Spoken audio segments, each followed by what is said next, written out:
ഇത് നല്ലൊരു ഹെൽത്തി ജ്യൂസാണ് ചെയ്യുന്നത്. പച്ച പപ്പായ വെച്ചിട്ടാണ് ഇതുണ്ടാക്കിയെടുക്കുന്നത്.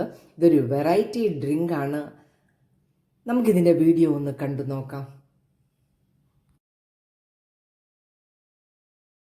പച്ച പപ്പായ ജ്യൂസിനൊരു പപ്പായ ഞാൻ എടുത്തിട്ടുണ്ട്.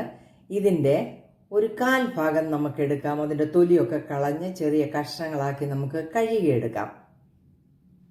ആ പപ്പായയുടെ ഒരു 1/4 ഭാഗം ഞാൻ മുറിച്ചെടുത്തിട്ടുണ്ട്. ഇത് വേകാനായിട്ട് നമുക്കൊരു നെകക്കെ കുറച്ച് വെള്ളം ഒഴിക്കാം. നല്ലതുപോലെ വെന്തെടുക്കണം. വെന്ത് ഇതിനകത്തെ വെള്ളമെല്ലാം ഒന്ന് പറ്റിച്ചെടുക്കണം. നമുക്കിത് അടുപ്പയിലൊന്ന് വെച്ച് നല്ലപോലെ ഒന്ന് വെന്തെടുക്കാം.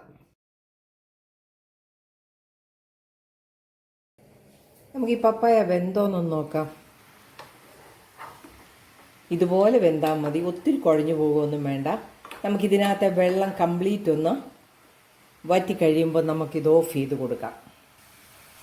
നന്നായിട്ട് ഇതിനകത്തെ വെള്ളമെല്ലാം വറ്റിയിട്ടുണ്ട്. നമുക്കിത് ഓഫ് ചെയ്ത് തണുക്കാനായിട്ട് വെക്കാം.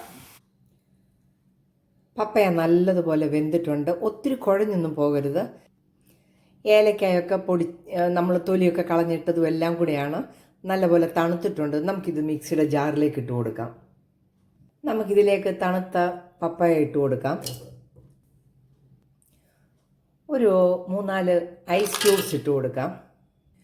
2 ടേബിൾ സ്പൂൺ മിൽക്ക് പൗഡർ ഇട്ട് കൊടുക്കാം.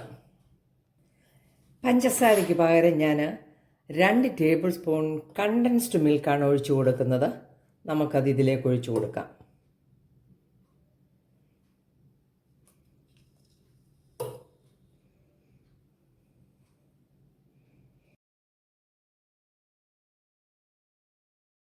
ഇതിലേക്ക് നമുക്ക് തണുത്തൊരു 1.5 കപ്പ് പാലും കൂടി ഒഴിച്ചു കൊടുക്കാം.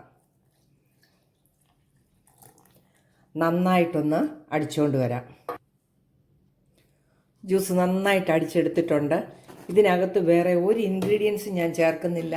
കളറോ അല്ലെങ്കിൽ ഐസ്ക്രീമോ ഒന്നും ചേർക്കുന്നില്ല. നല്ല ഹെൽത്തി ആയിട്ടുള്ള പപ്പായ ജ്യൂസ് റെഡി ആയിരിക്കുകയാണ്. നമുക്കിനി ഇത് ഗ്ലാസ്സിലേക്ക് പകർത്താം.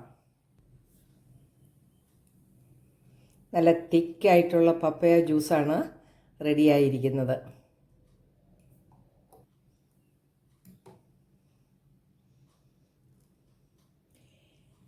ഈ ജ്യൂസിനകത്തൊരു കളറോ ഐസ്ക്രീമോ ഒന്നും ചേർത്തിട്ടില്ല. നല്ല ഹെൽത്തി ആയിട്ടുള്ള പപ്പായ ഡ്രിങ്കാണ് ഉണ്ടാക്കിയെടുത്തിരിക്കുന്നത്. വീഡിയോ ഇഷ്ടമായാൽ ലൈക്ക് ചെയ്ത് സപ്പോർട്ട് ചെയ്യണേ. നല്ല വീഡിയോയുമായിട്ട് നാളെ വീണ്ടും വരുന്നത് വരെ ബൈ.